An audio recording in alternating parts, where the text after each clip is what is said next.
Aujourd'hui, au Burkina Faso, ils ont une certitude. Le terrorisme, c'est presque fini. Qu'est-ce qu'il faut faire? Soit créer une rébellion ou créer une guerre civile.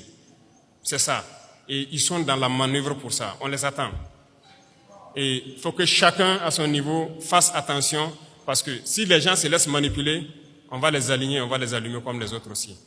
La manipulation ne doit pas passer. On a un objectif à atteindre, on va atteindre l'objectif. Et je souhaite que les leaders religieux, ici au Burkina Faso, profitent de ce mois aussi pour prêcher, voilà, je dirais la bonne parole, pour prêcher vis-à-vis de ceux-là, ces égarés qui tiennent les armes dans la brousse et qui tuent, parce que certains tuent et ils pensent qu'ils tuent au nom de la religion. Il faut que les leaders religieux puissent donc ensemble faire beaucoup de déclarations, beaucoup de prêches pour les faire comprendre que ce n'est pas de la religion. Pourquoi je le dis? Parce que je pense que beaucoup d'entre vous ont des frères ou des sœurs qui sont FDS, qui sont dans la brousse. Il est quasiment impossible aujourd'hui de prendre une base terroriste et ne pas trouver des livres coraniques ou autre chose. Donc je pense que par la parole, vous pouvez les atteindre. Il faut faire beaucoup de déclarations, beaucoup de prêches pour les faire comprendre que ça, ce n'est pas de l'islam. C'est tout sauf de l'islam. On n'a jamais dit de tuer. Et nous irons plus loin même. Nous allons demander bientôt donc aux leaders de l'islam, donc du monde entier aussi, de nous joindre dans ce combat-là, avoir des déclarations claires, franches, pour inviter tous ceux qui sont là à tuer au nom de l'islam, que ce n'est pas de l'islam. Normalement, c'est une religion de paix, de solidarité, voilà, d'entraide. Il n'y a pas de raison que quelqu'un tue au nom de l'islam et qu'on ne puisse pas le dire qu'il est sur le mauvais chemin. Plusieurs opérations sont en cours.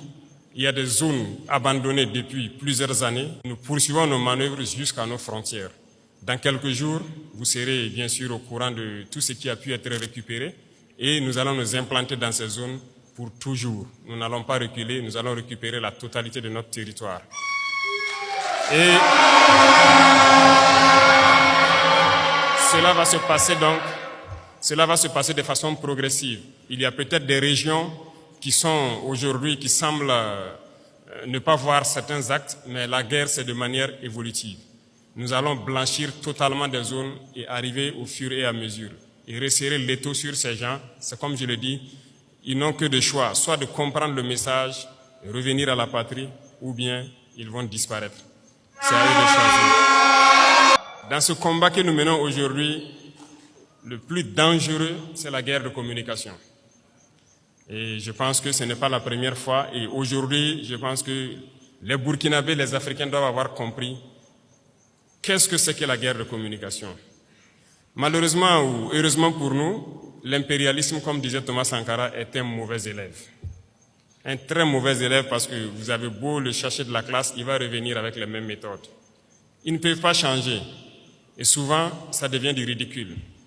Quand vous prenez aujourd'hui les médias impérialistes, vous voyez ce qu'ils publient. Ils ont procédé par la même méthode pour mettre le feu au Rwanda, par la même méthode pour détruire le Soudan, par la même méthode pour détruire l'Afrique. Ça ne va pas prendre. Et aujourd'hui, je pense que vous êtes bien conscients, ils sont très forts dans manipuler l'information, créer du faux. Il faut que tout un chacun à son niveau puisse, en tout cas, percevoir les manœuvres de l'impérialisme, pouvoir conseiller l'autre et qu'ensemble nous restons unis pour construire notre pays. Nous, notre mission, c'est cela. Et nous allons construire le Burkina Faso. Le Burkina Faso sera ce qu'ils n'ont jamais rêvé de voir. L'Afrique doit se réveiller, l'Afrique doit quitter ces situations de conflit. On nous a assez manipulés, on nous a assez mis en conflit les uns contre les autres pour nous piller. L'impérialisme a plusieurs visages. On parle des impérialismes, voilà, qui sont hors du continent, mais il y a des impérialistes au Burkina Faso ici. Quand il s'agit de dire certaines choses crûment, il faut le dire. Ça va faire mal, ben on va se demander pardon, mais il faut qu'on se dise la vérité pour pouvoir avancer. Il y a des gens au Burkina Faso qui ne veulent pas voir les autres évoluer. Il y a des gens qui veulent rester eux seuls au sommet. Non. Nous avons décidé de rendre l'État un peu plus fort et de partager les richesses. Parce que l'intoxication a commencé déjà quand on a commencé à mettre en place l'initiative Faso Mebo. Beaucoup d'entrepreneurs ont commencé à intoxiquer la jeunesse et tout ça. Non. Nous, on a donné des marchés. On a donné des marchés de route, non? On est à quel niveau? Les taux d'exécution, pour la plupart, c'est pas bon. Le ministre a fait dernièrement une sortie, une tournée, vous avez tous suivi à la télé. Ça ne va pas trop. C'est lent. On demande aux gens de s'unir. Nous-mêmes, on a essayé de mettre des gens en groupement. Ils ne veulent pas travailler en groupement. Ça veut dire qu'on les unit d'une manière ou d'une autre pour qu'ils puissent aller vite. Nous, on ne va pas attendre les caprices des uns et des autres et que le Burkina doit se développer dans 500 ans, 1000 ans. Non. Nous, c'est dans 5 ans, on veut voir des trucs assez significatifs. Donc, si vous vous unissez, vous aurez plus d'équipements et vous pourrez travailler plus efficacement.